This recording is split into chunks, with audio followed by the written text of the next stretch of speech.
В Генпрокуратуре подтвердили задержание супруга Анны Скороход, гражданина Российской Федерации Алексея Алякина, но причиной этому стала вовсе не политическая позиция народной депутатки, а то, что сам Алякин находился в международном розыске, инициированном Россией, по подозрению в мошенничестве в особо крупных размерах.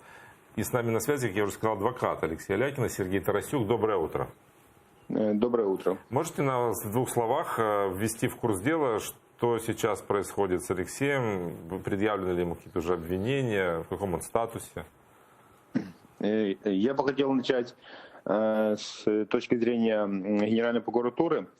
Я вчера с ней ознакомился в СМИ. Было о том, что основанием для повторного задержания было возобновление розыска. Вот. Розыск Алякина в данном случае это он через базу Интерпол. Он не приостанавливался, не возобновлялся. Он есть. Такова процедура в Интерполе. Если сторона, запрашивающая сторона, размещает какое-то лицо в Интерполе, то есть либо снятие, либо помещение в эту базу. Поэтому никакого возобновления розыска не было. Вчера я ознакомился с документами, которые были предоставлены Генеральной прокуратурой, которые стали причиной задержания. Они те же самые, которые существовали год назад. То есть это там ряд документов, которые выдала Российская Федерация, подтверждающая законность задержания и, скажем так, экстрадиции.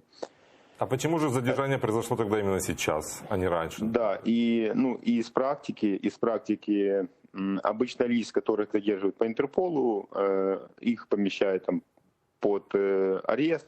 Потом, если есть основания для смены меры пресечения на более мягкую, там есть целая градация. Эти лица пребывают по другой мере пресечения, там домашний арест может быть или какая-либо более мягкая мера пресечения, и ожидают решения Генеральной прокуратуры по экстрадиции. Размещение в базе Интерпола не гарантирует факт, что какое-либо лицо выйдет. Мы знаем случаи с нашими политическими беженцами, и в Украине такие случаи бывают. Но из практики иногда некоторых лиц после того, как их выпускают из-под стражи, их могут заново задержать и заново запустить по процедуре экстрадиционного ареста.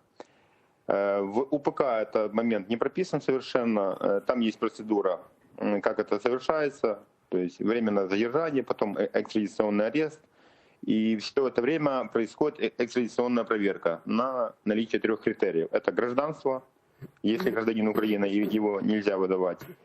Это наличие в Уголовном кодексе Украины, в данном случае статьи, и чтобы мера наказания была больше 1 года лишения свободы. Сергей, а с чем вы связываете возобновление этой процедуры вот именно сейчас? Вот, я к этому мягко подхожу. Поэтому на данный момент Алексей Алякин, относительно него проводится экстрадиционная проверка, которая началась в августе 2018 года.